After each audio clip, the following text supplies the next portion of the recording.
sírio-libanesa no centro-oeste brasileiro, mais especificamente em Anápolis. Hoje, excepcionalmente, a gente está em Brasília. Estamos aqui para falar com o doutor Jorge Salomão, que vai contar um pouquinho da história, da trajetória da família dele. Ele está há muito tempo em Brasília, mas tem raízes fincadas em Anápolis. Então, Jorge, você pode contar um pouquinho dessa história para a gente, então? Quem veio primeiro para o estado de Goiás? Se veio primeiro para Anápolis? As atividades e exercícios, que motivou essa vinda, na verdade, da família para o centro-oeste do Brasil?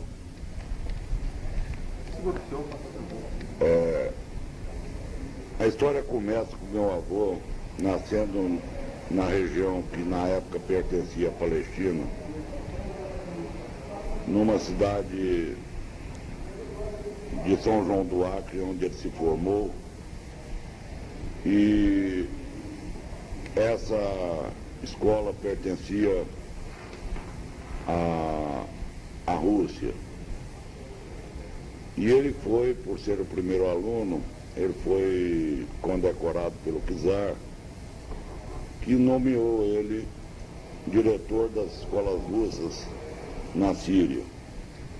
E com isso ele se deslocou para a Síria, onde ele, morando em Lataqui, mas ele percorria todas as escolas mantidas pela Rússia na Síria. Só para a gente historiar direitinho, seria Jade Salomão. O nome dele, Jade Salomão. Lá ele conheceu a minha avó, Catarina Salomão, onde ele se casou e nasceu meu pai, Jorge Salomão, e Olga Salomão. Ele, por ser um homem de confiança do czar da Rússia, e tendo tido uma revolta na Rússia contra o czar, eles começaram a perseguição e ele ficou com medo de ser assassinado e veio para o Brasil. Isso início do século passado. Ele veio em 1909. Na época, ele já era tradutor de vários livros na língua russa, polonesa, etc. Ele era um homem que falava 7 idiomas fluentemente, lia e escrevia. Veio para as Américas imaginando ir para Buenos Aires. Na viagem ele encontrou uma pessoa que ele correspondia, que morava em São Paulo, e acabou vindo para São Paulo. Chegando em São Paulo, o destino de toda a colônia árabe é o comércio. E ele então começou a vender produtos que na época chamavam de mascate. E ele acabou parando em Goiandira. Goiandira ficou até 1912. Em 1912 ele abriu uma loja em Araguari. Aí já tinha nascido a minha tia Nájila e meu tio Alex, irmão do meu pai. Em 1930, 32, com a Revolução de Getúlio Vargas, saquearam o armazém dele e ele recebeu uma dívida, uma fazenda em Anápolis, denominada Fazenda Catingueiro. Nessa época meu pai estudava em Araraquara, no Mackenzie, e teve que deixar a cidade, voltar para Araguari para poder trabalhar. Resolveram ir para Anápolis, porque nessa fazenda tinha uma olaria. E eles passaram a produzir tijolos, mesmo porque Goiânia estava em fase de construção e a venda de tijolos era boa. Não querendo interromper o senhor um pouquinho, mas já interrompendo, mas deve ter sido complicado para o seu pai, que era um homem das letras, vamos colocar assim, um homem culto, né, muito culto, como o senhor falou, de repente deixar as letras, né, a escrita, para, falando sério mesmo, tem que ser, pegar o trabalho pesado, né? Mascatear, teve a questão da olaria. Como será que funcionou isso na cabeça dele? Na verdade, você disse seu pai, mas era meu avô, que era o homem de Deus. Desculpa, é melhor dizer. É evidente que tudo é um choque para uma pessoa acostumada com a cultura, com escolas, com ensinamentos, e de repente passar a mexer com operário, com barco, com mula, com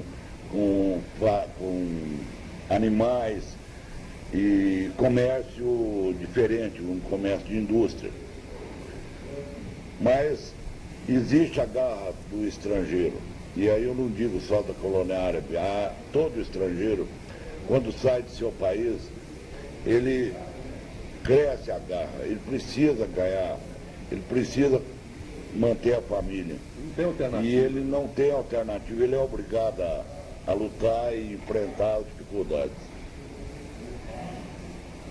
Aí, continuando, vieram para Anápolis, foram morar numa casa alugada na esquina da Barão do Rio Branco, a 14 de julho. Uma casa pertencente a Joaquim Firmo de Velasco.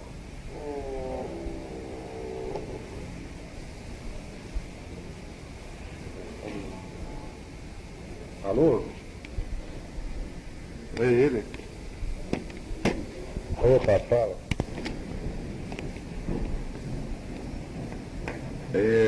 Chegaram em Anápolis em 1937. 2 ou 3 anos depois, meu avô sofre um derrame cerebral e fica paraplégico. Mas chegou a afetar o raciocínio dele ou não? Foi só uma questão física? Uma questão física. Meu pai assumiu toda a direção da família. E ele resolveu montar a Cerâmica São Jorge, a primeira fábrica, a primeira cerâmica de telha do estado de Goiás. Desculpe, de Anápolis. Mas provavelmente foi essa, será que não? Não sei, não tenho certeza para afirmar isso. Começou a fabricar as telhas chamadas telhas francesas, que eram telhas chatas, telhas de barro. E o meu avô sempre incentivava o ramo da cultura e ele passou a ajudar muito o Asilo São Vicente de Paulo em Anápolis. Ele foi o fundador, um dos fundadores do Asilo São Vicente, e fundou em Anápolis a União Sírio-Libanesa, que congregava os árabes que até então estavam em Anápolis. E dispersos, né? Ou não? Dispersos. E meu avô foi sempre um aglutinador, porque sendo ele um homem culto, ele servia de tradutor das cartas que chegavam das várias regiões do Oriente e que os patrícios não sabiam ler ou mesmo escrever, então meu avô lia, traduzia, escrevia as cartas de retorno, e com isso ele se tornou bastante popular, bastante conhecido, e todo mundo o chamava de professor Jade Salomão. Agora, um detalhe, essa limitação física dele, por conta do derrame, deixou ele restrito a essa atividade de congregar a colônia árabe, mas não participava mais do dia a dia dos negócios, ou ainda dava alguma opinião nos negócios, com seu pai, na questão da cerâmica? Ele dava opinião e muito. Tinha a palavra forte. Ele, apesar de paralítico de um lado do corpo, eu me lembro da gente ir para a chácara quando era pequeno, e ele com toda a dificuldade andava mais rápido que eu e meu primo garoto. Ele voava, sabe? Ele foi o fundador da Casa da Criança de Goiânia, cuja benfeitora, dona Gersina, esposa de Pedro do Bico. Gersina Borges Teixeira, né? Isso. Eu tenho, irmãos, cartas da dona Gersina agradecendo muito meu avô por ele ter feito o que ele fez. Ele foi para o Rio, ele foi para São Paulo, ele foi para Belo Horizonte buscar a ajuda de toda a colônia árabe do Brasil para fundar a Casa da Criança de Goiânia. Ela foi feita exclusivamente com o apoio da colônia árabe e construída.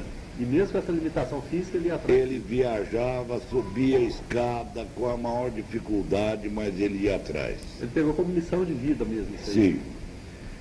Sim. E dando palpite nos negócios do meu pai. Agora, até abrindo parênteses, a gente sempre tem a impressão do árabe como um povo severo. Como ele era como avô? Qual a sua visão de criança em relação a ele como avô? Ele era um avô carinhoso, ele era rigoroso? Como que ele era com vocês? Eu me lembro de 2 avós.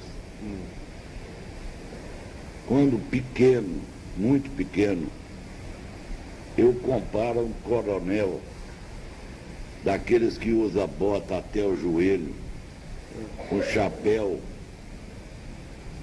e um chicote nas mãos. Mas que imagem é essa? Porque ele tem fotografias dele montado em burro dessa maneira. Com esse figurino? Com esse figurino. Então era aquele homem, tipo coronel, austero, nervoso. E o derrame e a idade foi fazendo ele uma pessoa dócil. E talvez uma das coisas que mais me marcou do meu avô, ele dizer que se no mundo, se na terra, se existe um céu, na terra é o Brasil. Se no Brasil existe um céu, é Goiás. Que aqui corria o mel. Que quando Dom Bosco falou no sonho dele do mel, ele disse a verdade. Porque nós estávamos no melhor lugar do mundo. Ele não cansava de dizer isso. Porque ele comparava que aqui não tinha tempestade, não tinha terremoto, não tinha nada, que a terra era fértil, que o povo era amigo, que não tinha briga, que não tinha revolta, que não tinha nada. Ele vivia todo mundo em paz, era o céu na terra, sabe? Muito bem. Meu avô foi agraciado com o título de cidadão anapolino. O terreno do CRA, onde foi construída a sede do Clube Recreativo Anapolino, doou um terreno para a construção de um grupo escolar que hoje tem seu nome na Vila São Jorge, Grupo Escolar Jade Salomão. Teve várias e várias homenagens durante toda a vida dele. E o meu pai sempre o colocava na frente da família. Todo o trabalho que meu pai fazia era no sentido de engrandecimento do meu avô. Se um terreno era doado, por ideia do meu pai, a doação era meu avô que estava fazendo. Se algum dinheiro fosse dado para alguma causa, era meu avô que estava doando. Mesmo que saísse do bolso do seu pai? Saindo do bolso do meu pai. Bom.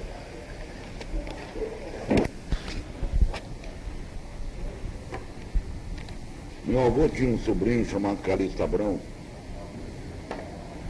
filho da irmã dele, e que também veio para o Brasil. E foi morar em Campinas, fundou um hotel, abriu um hotel. Campinas, Goiânia. Campinas, Goiânia. Certo. E meu pai, na época da construção de Goiânia, ia para Goiânia levar telhas, que naquela época era fornecido, colocado no seu devido lugar. Então, o senhor contava para mim aqui em off que tinha não só que entregar, mas tinha que deixar pronto o negócio. E meu pai se hospedava então na casa do primo dele, o Calixto Abrão, que tinha 9 filhos homens e 2 mulheres. Entre as 2 mulheres existia a Aparecida, que era prima segunda do meu pai, e que acabou se casando em 1942 com ela. Ela também de origem árabe. Ela, filha de Calixto Abrão, que era da mesma região do meu avô, e a mãe dela também de origem árabe, da família Mansur, que hoje tem a grande maioria das pessoas morando em Pires do Rio.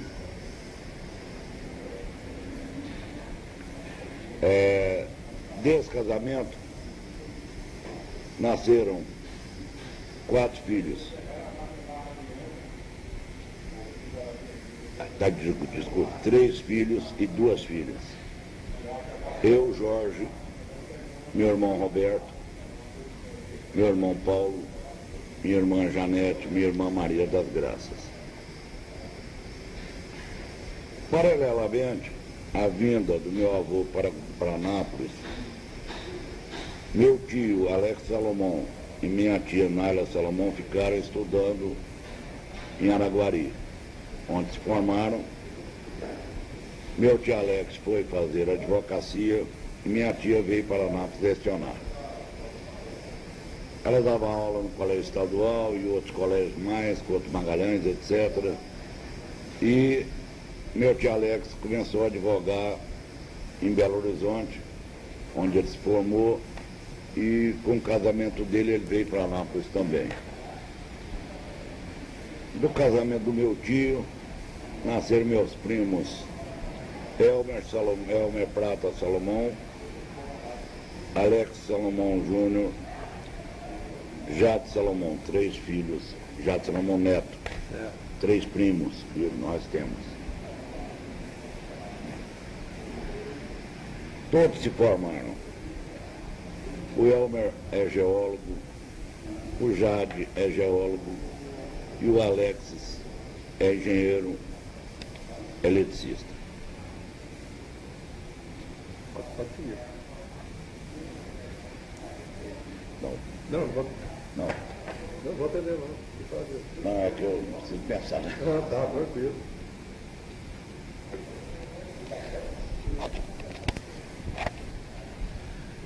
Talvez pelo fato de meu avô ser o tradutor das cartas,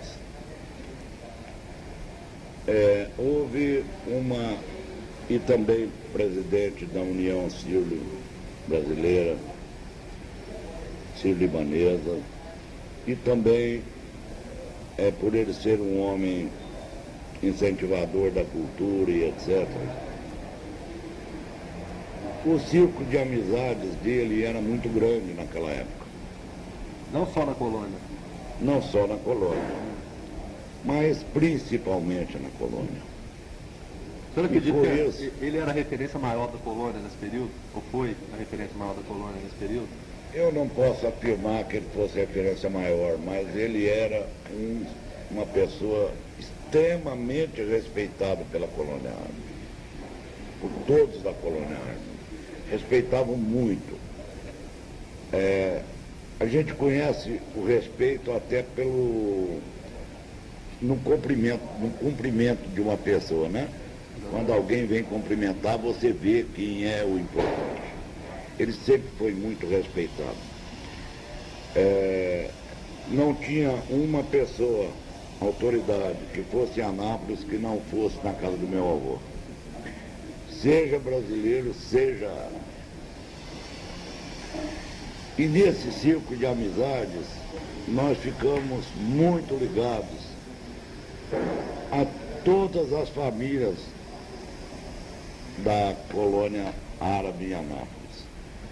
Ligações que algumas que a gente chama de cozinha, de entrar um na casa do outro sem pedir licença. A minha avó recebia visita e fazia visita toda tarde. O doutor João Asmar, ele fala pra gente que a maioria das casas dos árabes era quase que portas abertas, né? Sempre disposta a receber qualquer um, se precisasse de alimento, tinha alimento. Eram casas assim, na verdade, acolhiam todas as pessoas. Isso se passava também com vocês? Eu acho que isso já era um costume até do povo antigo, de receber as pessoas. A gente via, por exemplo, que viajantes muitas vezes da colônia árabe que vinham em Anápolis, ficavam hospedados ou na casa do meu avô, ou na casa de um outro, ou na casa de um outro. Eles nunca iam para o hotel. Quem ia para o hotel era viajante de firmas brasileiras. Os das firmas árabes se hospedavam na casa de alguém. Sabe? Isso cria um laço de amizade intenso. Tá? E eu tive amigos da minha infância e que hoje continuamos amigos, assim como o Brasil é louco, Jorge Caed, a família Caed, a família Elô, certo? A família de Eduardo Chebe e tantas outras famílias que eu não poderia até citar porque eu cometeria falha, certo? A família Rajar era vizinho da minha casa, o Armazém Goiás era colado da minha casa, eu morava na 14 de Julho. Então tudo era muito perto, tudo era muito junto. Você era amigo de todo mundo te conhecia.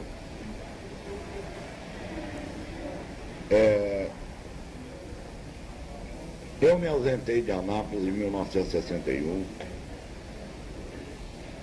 já para fazer o curso de engenharia em Ouro Preto, Minas Gerais, juntamente com meu primo, que foi fazer geologia. O senhor estudou na escola de Minas? Estudei. Meu avô formou lá também.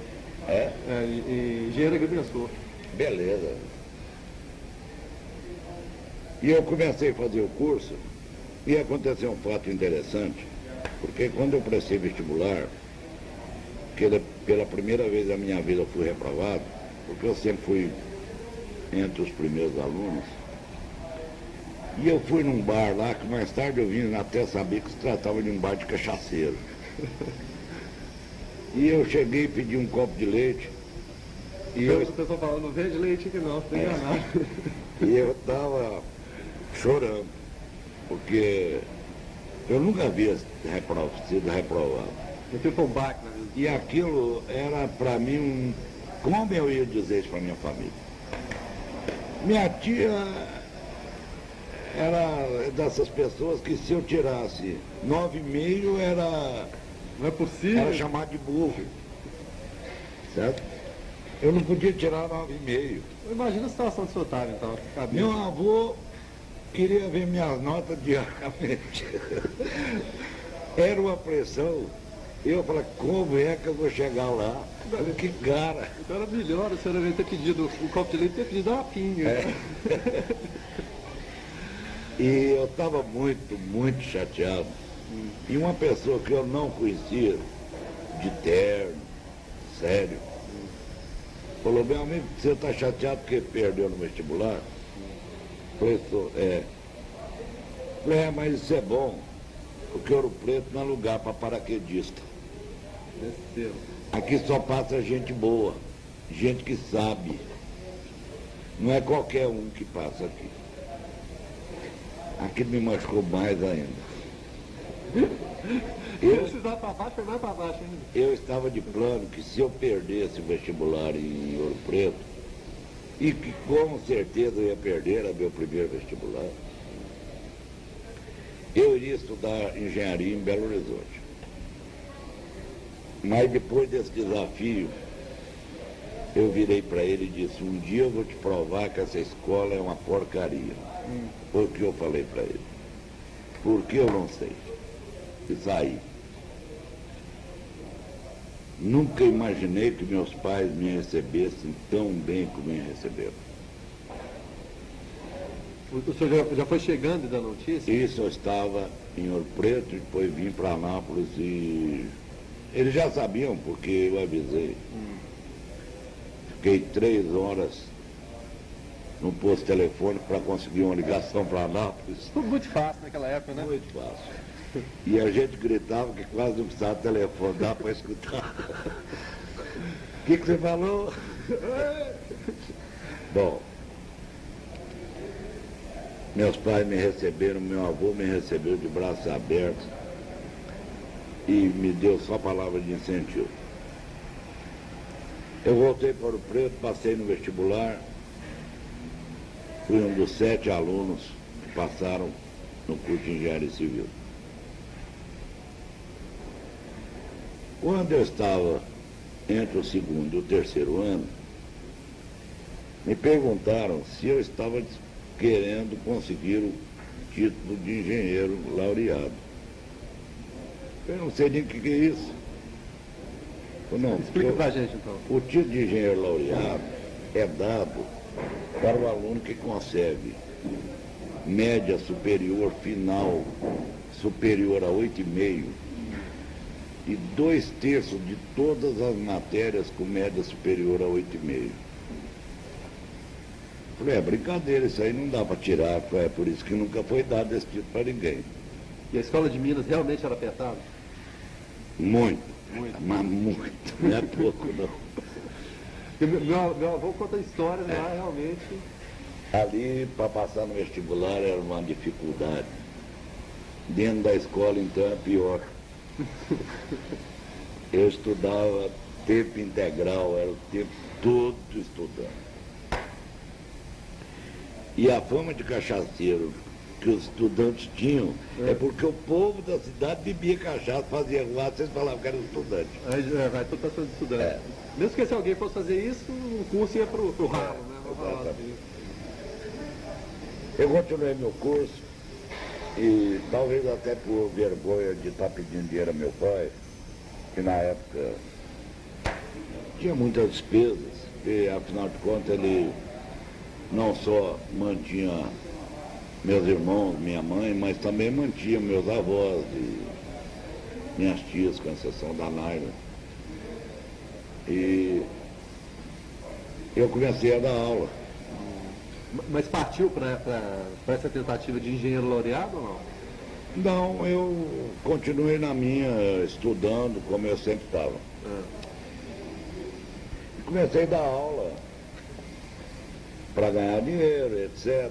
Fui nomeado monitor de algumas cadeiras importantes até dentro da escola, como física, como topografia, como resistência dos materiais. E eu comecei a dar aula para a própria universidade, porque o professor pegava o monitor, botava para dar aula e ia embora, não vinha. Aí na prática virava professor. Ele virava o professor. Só que meu esforço de continuar estudando me deu no 3º ano a possibilidade de conseguir o título laureado. Aí eu vi que eu estava meio passo. Faltava o 4º e o 5º ano, eu tinha que vencer.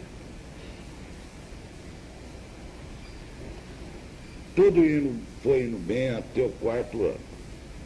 E nesse meio do caminho, o senhor vinha regularmente a Anápolis ou não? Era muito difícil? Eu só vinha nas férias. Só nas férias, né? E a pessoa que me falou, que me fez aquele desaforo no bar, era um bedel da escola, esses que dá sinal e etc. E se tornou o meu maior amigo dentro de Ouro Preto. E era a pessoa que entrava dentro da secretaria para ver minhas notas antes de ser publicada. Ser lançada, né? Você se lembra o nome dele? Eu nunca soube o nome dele. O nome dele é Jacaré. Jacaré. Ninguém, nem ele sabia o nome dele. Ele se apresentava como Jacaré e acabou. Tá certo. Qual é o seu nome? Jacaré. Não, seu nome. Não, meu me chama de Jacaré, não tem nome não. E quando chegou no quarto ano, havia tido uma revolta na escola contra um professor que dava aula de concreto armado, estabilidade das construções, etc. Matéria específica da engenharia civil. E os alunos foram todos reprovados. Independente das notas que tivessem. Não tinha nota. Simplesmente Isso a turma antiga. A turma que fazia antigamente o curso chamado curso geral. Era Minas, Metalurgia e Civil. Isso aí é obrigatório, está na grade básica? E ele foi, a turma foi reprovada. Então entraram até na justiça. Certo. E o professor foi reincidido o contrato dele com a escola, ele era contratado. E acabou nomear outros professores, fizeram segunda época, que chamavam, e os alunos passaram. Mas no período de dezembro a fevereiro, houve o concurso para essas matérias de estabilidade das construções, de concreto armado, concurso para catedrático. E esse professor foi expulso, se candidatou e foi aprovado. Então eu tinha pela frente, no meu quinto ano, já terminando o o curso, famoso Big Bang, que era o terror de qualquer aluno. Esse Big Bang entrou para dar aula de estabilidade das construções. Mas por que o apelido de Big Bang? Era uma explosão, era uma bomba. Como ele era bomba da certo. Foi falta de percepção minha, tá certo. Então,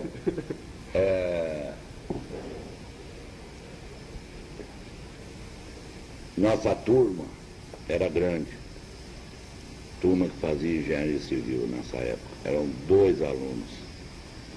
Eu e meu colega Sérgio, mais ninguém. Nós 2 na sala de aula, o resto tinha que ficar para trás. A menor nota que eu tirei com o Big Bang foi 9,5. Ele deve ter ficado bravo, vai ter dado essa nota. Não, pelo contrário, ele passou a nos adorar, porque a gente estudava, ele viu o interesse da gente pela matéria. Eu acho que ele talvez ficava revoltado quando ele via alunos desinteressados e que não queriam muitas vezes aprender, e ele... Hoje, então, o senhor não tira a razão dele, foi uma coisa produtiva. Eu acho. Foi um bem que eu fez, acho. Verdade. E resultado? Terminei meu curso em 1967 e perguntei ao Jacaré se era preciso eu requerer o título de laureado. Falei, Jorge, isso é complicado demais. Você não vai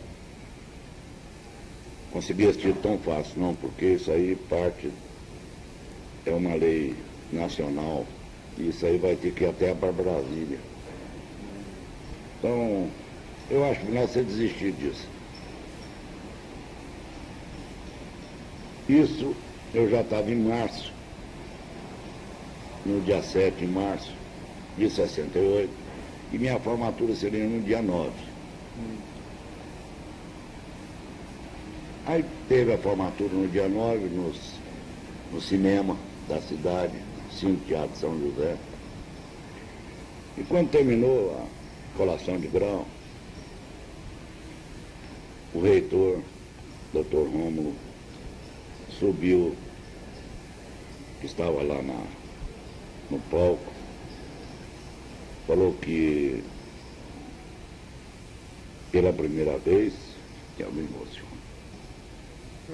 em nome do presidente da República do Brasil, a Escola de Minas concediu o título de engenheiro laureado a um engenheiro civil. E não só um aluno do engenheiro civil, mas um aluno, primeiro aluno desde a fundação da escola, que estava com 86 anos. Essa escola foi fundada em 1880 e alguma coisa, porque em 68 estava com 86 anos, e hoje ela está com mais de 100 e tantos anos e eu continuo a ser o único aluno que tirou esse título. Isso, seu pai presente? Estava presente. Meus dois avós, meu pai, minha mãe, meus irmãos, e alguns tios. E o cinema veio abaixo. Eu nunca vi tanta palma na minha vida. Foi a maior emoção até então da vida do senhor? Eu acredito que sim. Até hoje eu choro. Foi um momento que as palmas não paravam. Você pensa que ia acabar e começava de novo. E no fundo tocando um hino nacional. E as palmas eram mais altas do que a música. Eu tremia feito vara verde. Eu estava lá em cima, perto do reitor, tremendo feito um doido. Eu não sabia se chorava, se ria. Eu não sabia se eu agradecia, eu não sabia o que fazia. E o senhor teria que pronunciar algumas palavras ou não? Não era necessário? Toda a mesa veio me cumprimentar. Eles saíram da mesa para me ver abraçar. Eu não vou esquecer esse momento. É um filme que eu não tenho sequer uma fotografia desse momento. Bom, tudo acaba, né? Passa, mas esses momentos aí ninguém apaga, não, doutor Jorge. Esse momento é que marca a vida da gente, que justifica a existência da gente, na verdade, né? E eu vim para Brasília, comecei a receber propostas de emprego.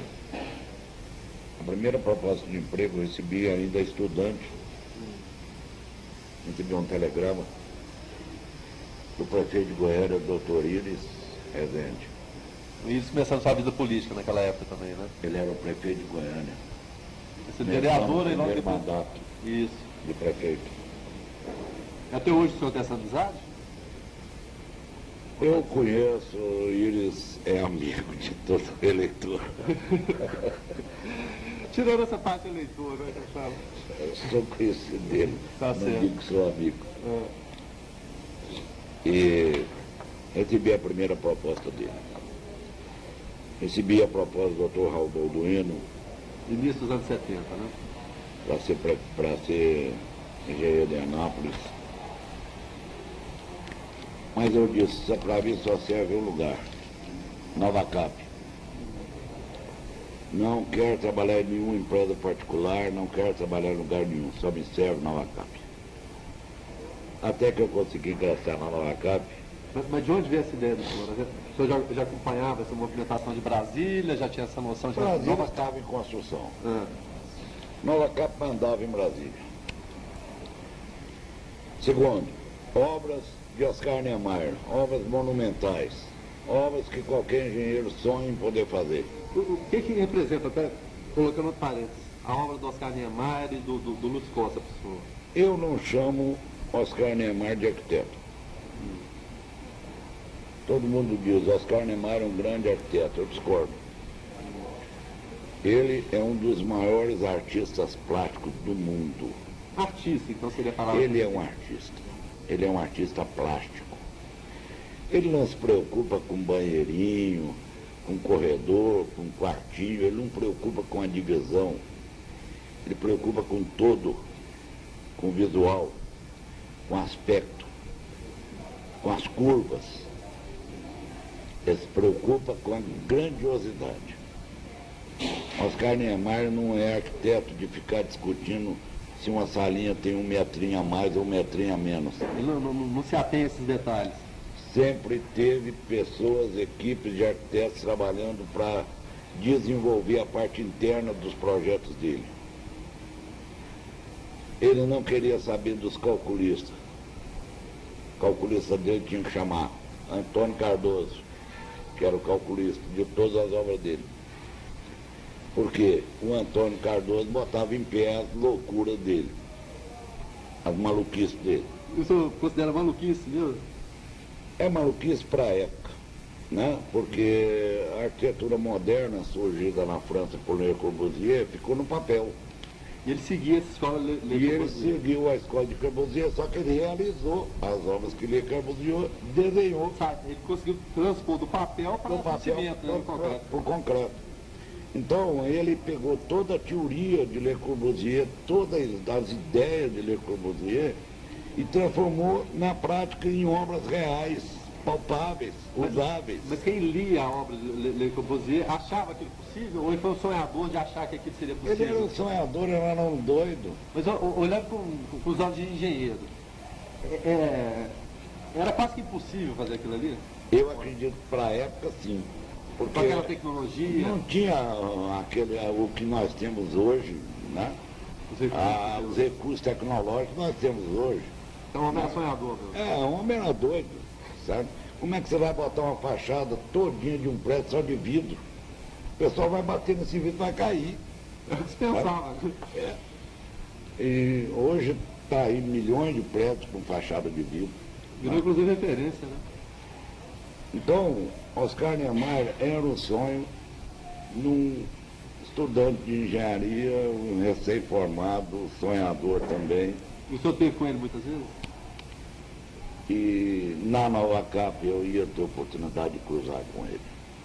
Você o via como ídolo, como uma pessoa distante? Como que ele era nesse dia a dia? Eu imaginava ele um ídolo. Quando eu conheci, eu vi que se tratava de um homem extremamente vaidoso e que ficava só penteando o cabelo de noite. Aquele cabelo que só tinha 3 cabelinhos na cabeça. E ele com pentinho Flamengo passando na cabeça. Pente de todas as torcidas? E com cigarro na mão. O senhor até que Igual a mim. conta a história do cigarro e já vai para 100 anos, né? Exatamente. E passei a trabalhar na Nova Cap, na divisão técnica. Na divisão técnica nós fazíamos projetos das obras de Brasília, fazia licitação das obras de Brasília, analisava os orçamentos das obras.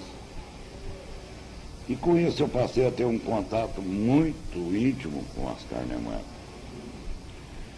E passei a conviver com todas as obras importantes de Brasília. Sabe? Não tem uma planta sequer da Catedral de Brasília que não foi passada pela minha mão, minuciosamente estudada e modificada e orçada. Em 3 anos eu passei a ser o diretor, chefe da divisão técnica da Nova Cap. Naquela época que hoje a gente nem acredita que isso possa acontecer, se eu quisesse dar lote para alguém, era a coisa mais fácil do mundo. Eu na minha posição, eu podia fazer o que quisesse. A caneta estava na mão do senhor? Não diretamente, mas a minha influência ali dentro era tamanha que se alguém pedisse um lote, eu ia lá e pedia um lote e conseguia. Mas eu mesmo não acreditava em Brasília. Sério? Acreditava que aquilo era uma cidade governamental, era um Washington. Eu analisava Brasília como Washington. Certo. Nunca imaginei Brasília uma Nova York. E acabei me casando em 72. Eu já estava com 4 anos de Nova Cap. E veio minha primeira filha. Minha filha estava ainda ventre da minha esposa, quando eu fui convidado para ser o diretor do Departamento de Obras da Nova Cap. Era o terceiro posto em importância de Brasília. Governador, secretário de obras e o diretor de obras da Nova Cap. Pronto. Mandava e desmandava em nossa cidade. Falando claramente, seria isso mesmo. E eu fui para casa com essa proposta na mão. Porque eu pedi o então presidente da Nova Cap, que era o secretário de obras, que me desse a noite para pensar. E no outro dia, às 8 horas da manhã, eu entreguei ao superintendente da Nova Cap, ao secretário de obras, que era ele, Coronel Delfos, meu pedido de demissão. E ele leu e rasgou. Você está maluco? Você bebeu? Estou te convidando para você ser o diretor de obras da Nova Cap, você mesmo me apresentou um pedido de demissão. E, doutor, eu tenho um sonho. E meu sonho é construir Brasília. Não é ver os outros construírem. Eu vou ser um homem que vou andar num aerolíris preto, engravatado, na parte de trás do carro, com um jornal na frente. Vai ser visto como antipático, ainda por cima. E amanhã o senhor vai me convidar para me ocupar algum outro cargo político. O senhor vai me chamar para ocupar algum cargo político. Eu vou aceitar e vou virar um eterno político que, ora, um governo me coloca lá em cima, ora um governo me tira, bota lá embaixo. E eu não quero isso. Eu quero construir Brasília. Essa decisão minha é irrevogável. Mas para onde você vai? O que você vai trabalhar? Eu falei, não sei. Brasília é tão grande. Não é possível que não tenha vaga para um engenheiro. Choveu a proposta em mim, quando o boato correu. Eu acabei aceitando trabalhar numa empresa. Nessa empresa eu fiquei 9 meses. Qual que é o nome da empresa, o senhor lembra? Era uma empresa pertencente a Juscelino Kubitschek. Só essa referência. Só essa referência. E eu fui lá para fazer a obra de Oscar Niemeyer. Projeto de edifício Denasa de Brasília.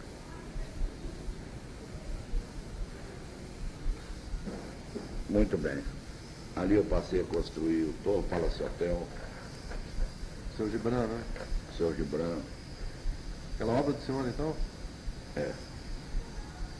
E eu passei durante algum tempo a falar o seguinte, que eu faria para um brasileiro obra de graça, desde que aparecesse.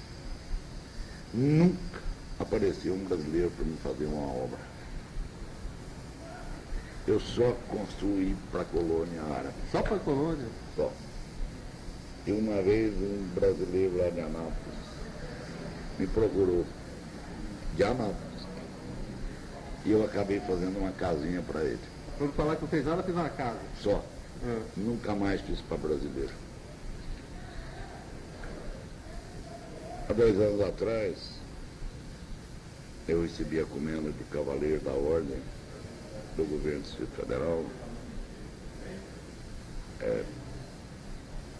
E o CREA me convidou para me receber um título em nome do CREA, por ser um engenheiro de Brasília, cuja metragem de obra é a maior. Tem um cálculo disso? 1.680.000 metros quadrados, em meu nome, cadastrado e registrado no CREA. Comparando com o futebol aqui, o senhor vai chegar aos 2 milhões? Não, eu parei. Parou com 1 milhão e 680. 3 anos eu não assumo responsabilidade técnica de obra. Estou fazendo as obras do Jorginho Rajar, da família Rajar. E não sou RT, sou supervisor das obras. Mas por que essa opção? Eu acho que chega um ponto que você tem que mudar de posição.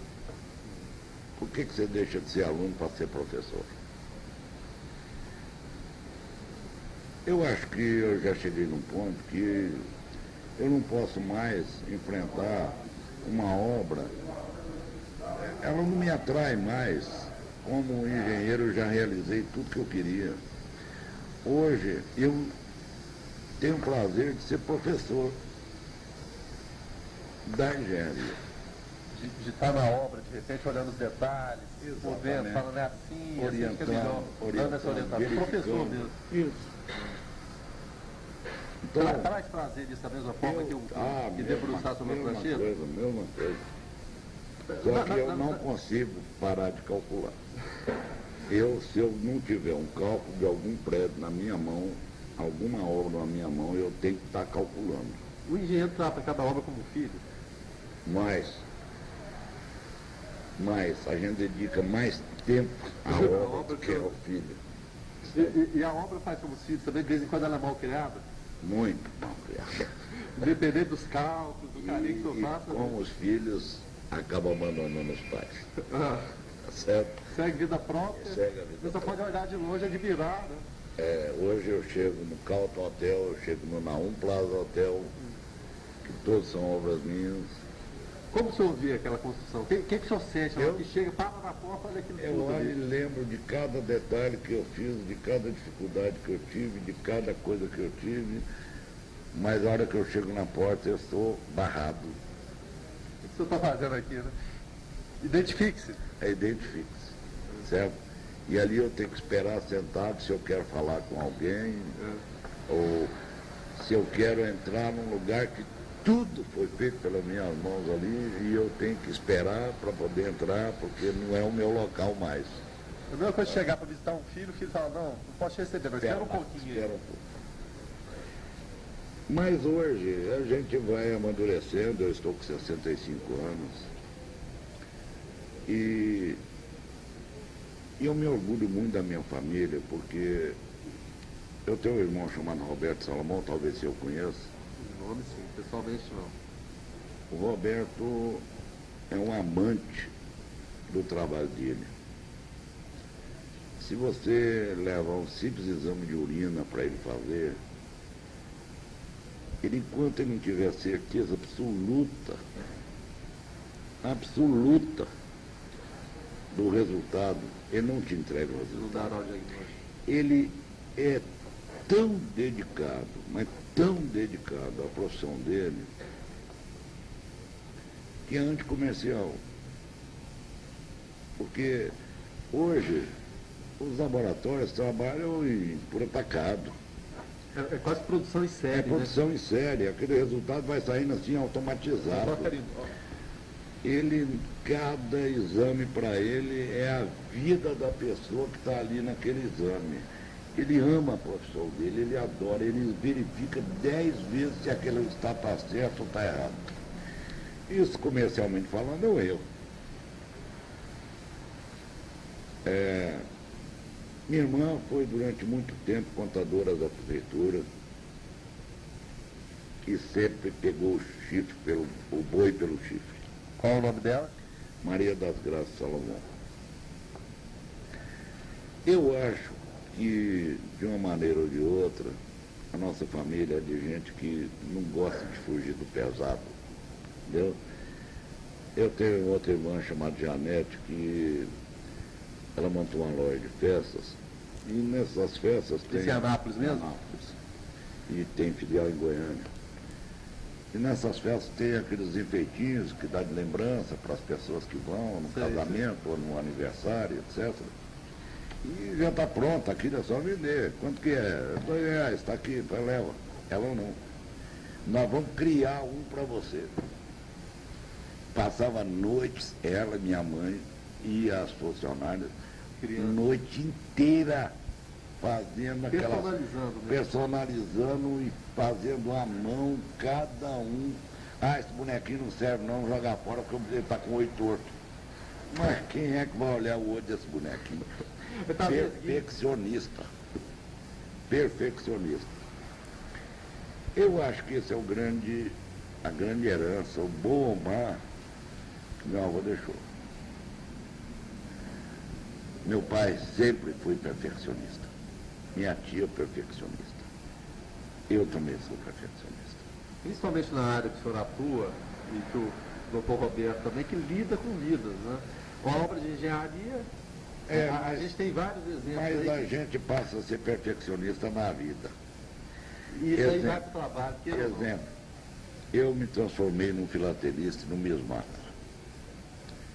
Em 1962, o Jânio Quadros soltou uma cédula que tem a estampa de um índio.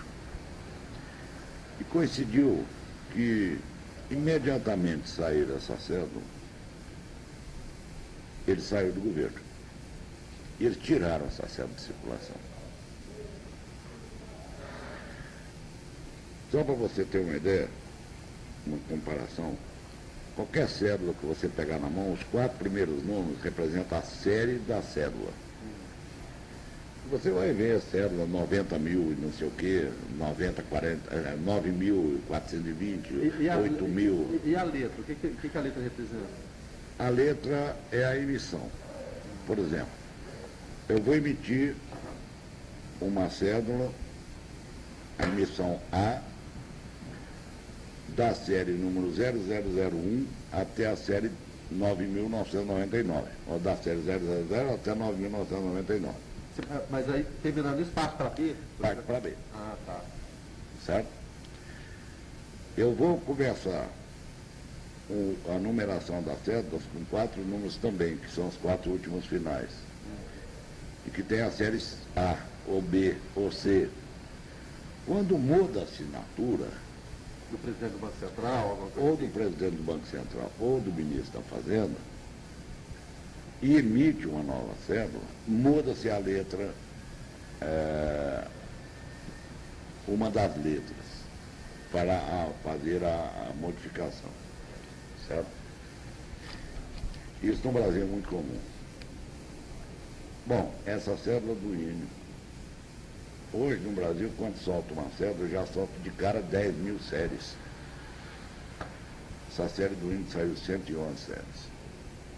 Pequena diferença. E é uma cédula difícil de se conseguir perfeita. Há 111 séries. Qual que é o valor de passe?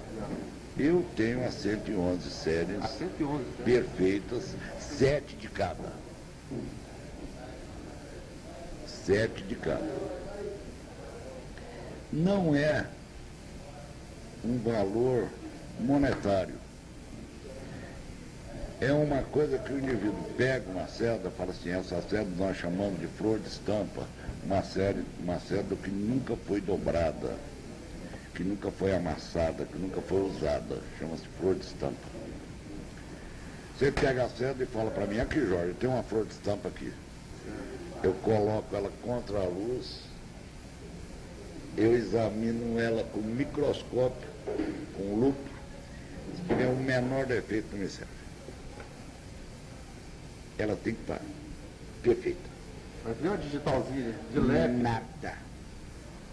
Virgem, meu. Virgem. E aí vai, que eu coleciono todas as notas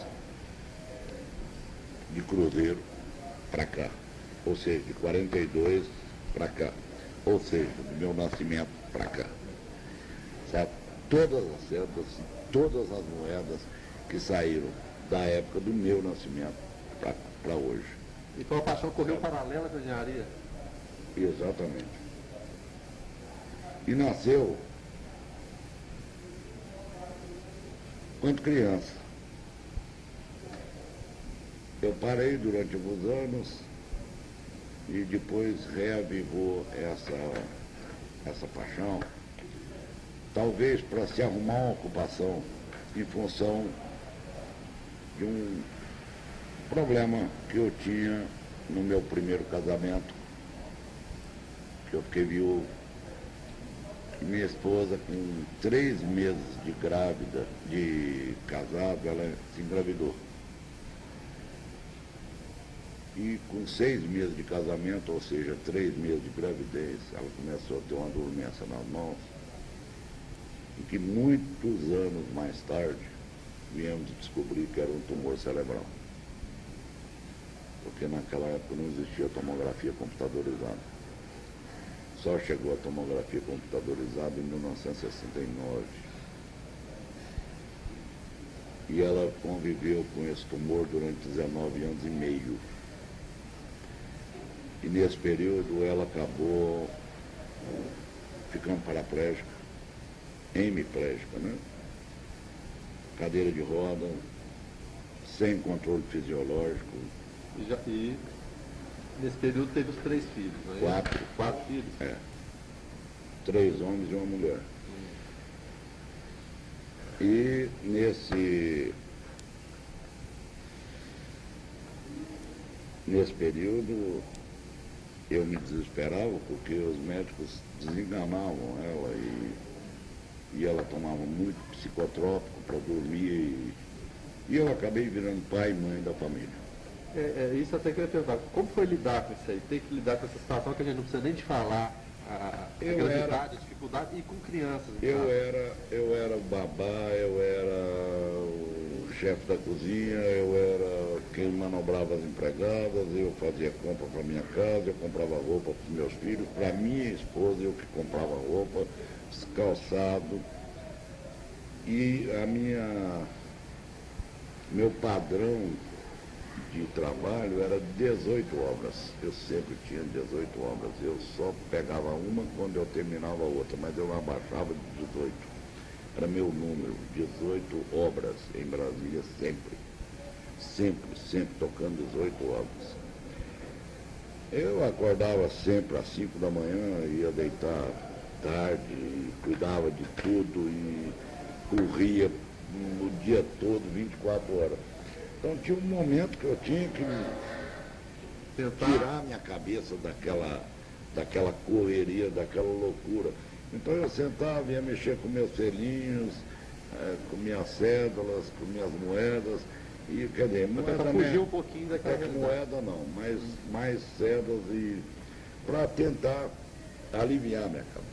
E na verdade sobreviver nessa situação. Exatamente. E isso realmente foi muito bom para mim. E é uma paixão que acaba entrando na gente e acabou. Né? Está instalado. É um vírus mesmo. É um vírus. Né? A gente não faz. A primeira pergunta que todo leigo faz a um colecionador: qual é o valor da sua coleção? Quanto vale essa nota? Sabe? Não é questão de valor. É você não ter alguma coisa e conseguir. Entendeu? É você não ter alguma coisa e conseguir. Por exemplo, eu tenho algumas dezenas de moedas de R$1, por exemplo, de 10 centavos, de 25 centavos, de 50 centavos, de 5 centavos. Você tem a cara e tem a coroa. Sim. Quando você olha a cara da moeda, a face, aquela mulher que tem atrás da moeda de 1, por exemplo, é uma mulher da liberdade. É a cara. E você vira a moeda e você vai ver, quando você olha a moeda e vê de frente para você R$1, e vira, você vê o rosto da mulher em pé. Eu tenho várias delas deitadas em verso.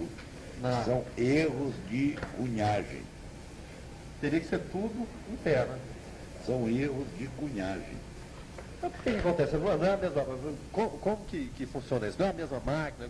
Por que acontece isso, na verdade? Muitas vezes na hora de virar a chapa. Ah, tá. A pessoa não tem esse cuidado. A pessoa está distraída falando do Flamengo que ganhou, do Vasco que foi eliminado, e vira errado e aí vai errado. Sabe? Sai um lote de moedas. Quanto que vale essa moeda? Vale R$20. Não vale 30 reais. Aí é errado. É um Não, grande certo. valor? Não é. Mas me acha uma. Você não acha. Sabe? Então só o colecionador que fica atrás e procura e vai até que ele vai encontrando. Sabe? Então não é o valor financeiro da coisa. É a dificuldade de se conseguir. Você sabe que existe. E você quer. Sabe? Você sabe que existe, você quer. Eu tenho na minha casa cédulas. Como se pegasse metade de uma e metade de outra. Como assim? Explica. Você pega uma cédula, a parte de cima dela é diferente da parte de baixo. Certo.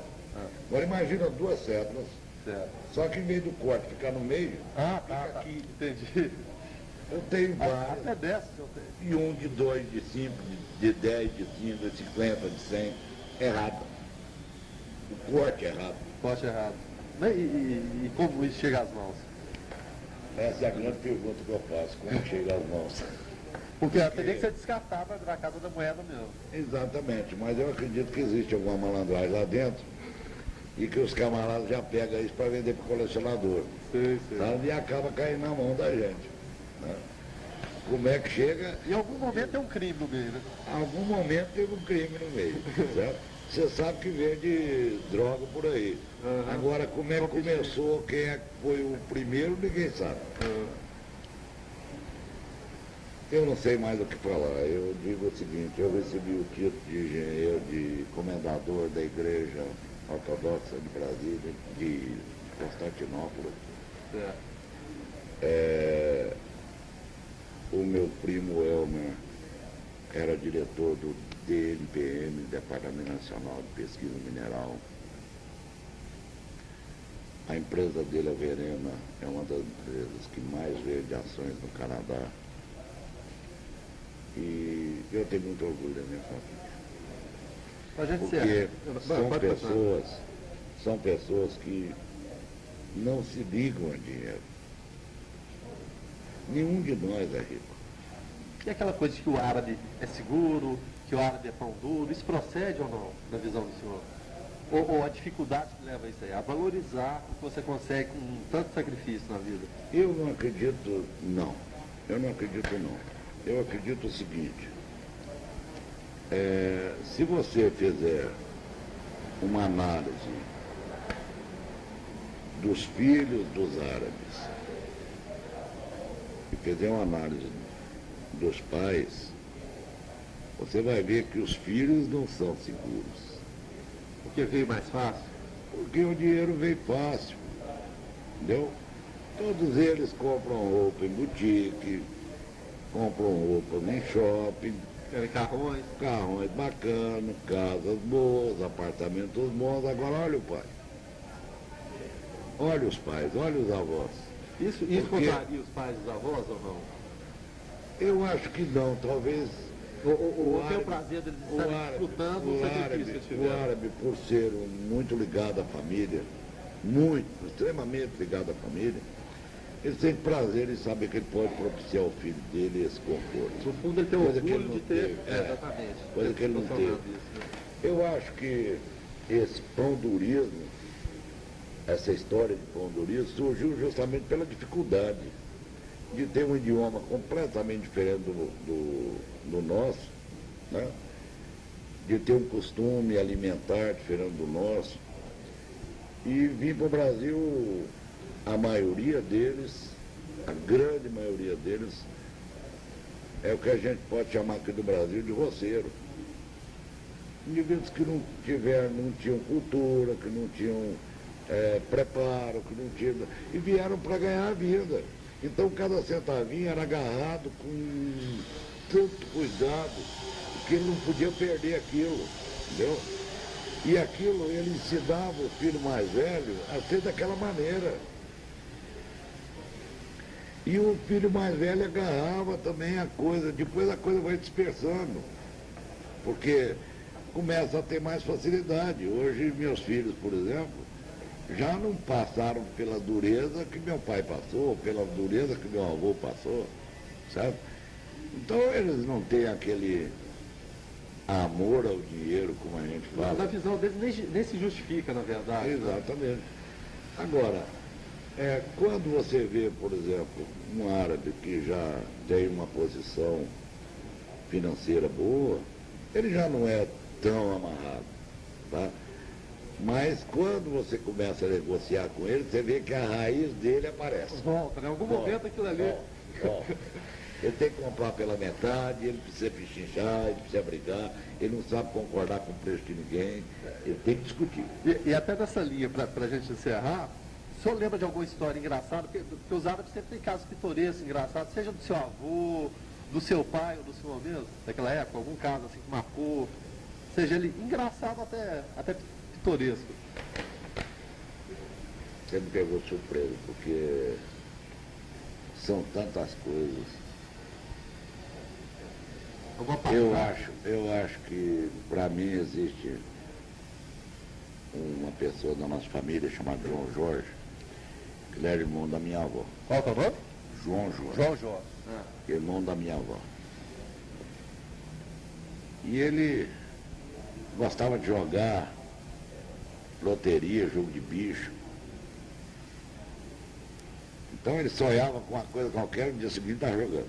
Era o árabe com espírito brasileiro, né? E dava sorte, ganhava. E ganhava. E uma vez ele ganhou uma fortuna, mas ganhou uma fortuna. E ele morava em São Paulo. Ele chegou de trem em Anápolis, porque naquela época o transporte principal era trem de ferro, carregado de mala, trazendo aqueles tecidos para minhas tias, fazer roupa para o meu pai, fazer terno para o meu avô, mas era mala sem parar de roupa, era uma loja que ele trouxe, certo? Ele era exagerado. A figura dele era engraçada, mano? Muito engraçado. Ele pegou e começou a mexer com um parque infantil. Em Anápolis? Em Goiás. É aqueles parques itinerantes? Goiás. Ele ia para uma festa de Trindade, de lá ele vinha para uma festa de Pirinópolis, levava para Anápolis, ficava um tempo em Anápolis, saía, vinha para Brasília. Ele era o mascate dos parques. Ele passou a fabricar os aparelhos. E ele passou a vender para os outros parques os aparelhos que ele fabricava. E ele passou a morar no Gama, aqui em Brasília. E ele levantava de manhã e dizia para a moça, para a mulher da cozinheira lá, hoje eu quero frango ensopado com macarrão. Aí saía, ia para o parque, eu tinha nadado 3. Aí virava para a mulher lá e falava, hoje eu quero frango ensopado com macarrão. Aí ia para Taguatinga. Chegava lá, tinha outro parque montado lá. Hoje eu quero frango ensopado com macarrão. Matias, você vai comer aonde? Aonde eu tiver, eu vou comer frango ensopado com macarrão. Mandava fazer em todo lugar que ele pudesse, dar na hora do almoço. Foi o menor risco ele não comer frango com macarrão. Não tinha perigo. Outra coisa que era interessante, que ele chegava, contratava uma mulher para cozinhar, uma cozinheira tal, e ela tinha um filho. Ó, você vai embora, não quero mais você não sabe trabalhar, mas você vai deixar seu filho aqui, certo? Para ele morar aqui, eu vou cuidar dele, vou coisar, vai ser meu funcionário, e ele vai, vou botar na escola para ele estudar, e ele vai. Não, assim, mas eu não vou deixar meu filho aqui não. Tá bom, então você mora aqui, você não quer mais ter trabalho para mim. Mas seu filho vai ficar aqui. E a mulher acabava ficando e ele cuidando dos meninos. E com isso ele tinha uns 10 afiliados, todo mundo chamava ele de padrinho, sabe? E que eram um braço direito dele, na vida dele. Um era motorista, o outro era isso, o outro era aquilo. E era menino que ele ia pegando ao longo da vida dele. Ele criava aquele povo ao redor ali.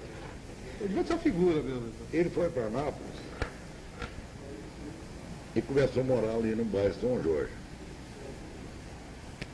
Aí ele já de idade, ele saía andando devagarzinho, sentava no meio-fio passava um motoqueiro, ele dava sinal para o motoqueiro e mandava parar. O motoqueiro parava. Ele chegava, subia e sentava na garupa sem falar nada. Me leva ali na casa do meu sobrinho. Ele simplesmente requisitava o trabalho. O camarada assim, mas quem é seu sobrinho? Quem é o senhor? Quem é o senhor? Toca que eu te ensino onde é. Mas eu estou ocupado, eu tenho que fazer, eu estou trabalhando. Vamos, só rapidinho, você não vai perder tempo nenhum. Vamos, me leva, vamos embora, toca. Ah, não é essa? E o camarada, e ele levava, entendeu? Deixava ele lá.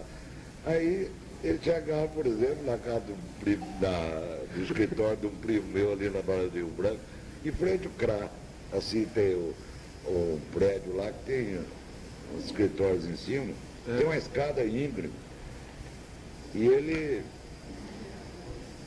ficava na porta lá embaixo, na calçada, ia passando uma pessoa, ele pegava a pessoa e falou assim, sobe lá, fala pro meu sobrinho que eu estou aqui embaixo esperando. Você vai, quem é seu sobrinho? Vai lá, fala, Salomão, vai lá, fala para ele descer. Não, mas eu estou ocupado, sobe lá. Não, eles são doidos. Ele vai pensar isso mesmo. Aí ele chegava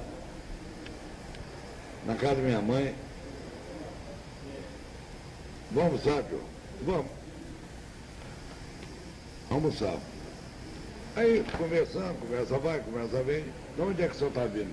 Não, eu estava lá na casa da Naila. Naila é minha tia.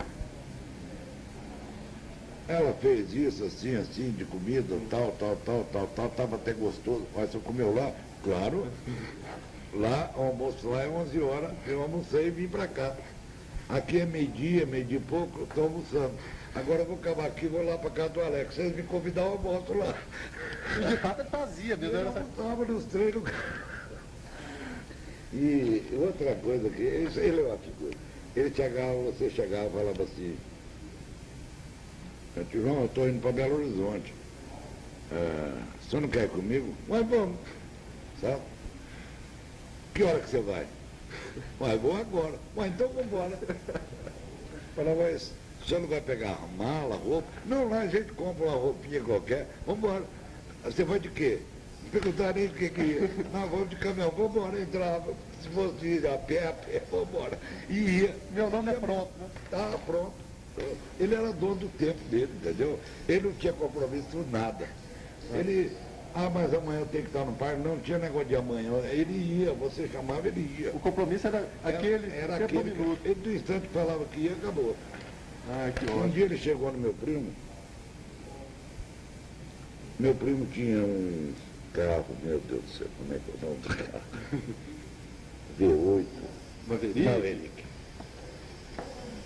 Elma, você está com esse Maverick aí? Me empresta ele que eu estou com um parque lá em Nosiane e eu estou sem carro. Eu vendi meu carro. Me empresta esse Maverick seu. Vai falar, João, o Maverick não está bom não. Ele está com os pneus ruins. Você vai, mas vai com cuidado, porque os pneus não estão bons. E eu também estou querendo vender esse carro. Então o senhor vai, mas vai com cuidado e o carro está dando um problema assim, disse o problema que o carro estava tendo. Passam uns 15 dias, ele volta. Eu vendi seu carro. Não é possível. Como é que é, tio? Eu vendi seu carro. Vendeu por quanto, tio? Vendi por 10 mil. Exemplo, não lembro o valor. Vendi por 10 mil. Ué, então, tá bom, é um valor até bom. Cadê o dinheiro? Bom, agora aqui é o seguinte, eu mandei colocar 4 pneus novos no carro, ficou em 2 mil. Mas eu troquei a bateria, mandei arrumar isso, mandei arrumar aquilo, de modo que eu gastei 9.500, tá aqui os 500 reais. É bom demais. Vai tirando, tem cabimento, ué. como é que o senhor vende meu carro, vai trocar o carro, o senhor arrumou o carro todinho. Falou, claro, você queria que eu rodasse o carro estragado? Mandei arrumar o carro todo para poder andar. Pô, mas depois que o senhor gastou esse dinheiro tudo, aí o senhor vende pelo mesmo preço. Você não falou que queria vender? Vendi, acabou. Aí documento de carro, não, gente conhecida, depois a gente dá esse documento para ele. Doutor Jorge, obrigado demais pela entrevista, pelo tempo que você dedicou a gente ao projeto. Essas histórias são fantásticas. Obrigado demais. Nada a agradecer. Tá certo.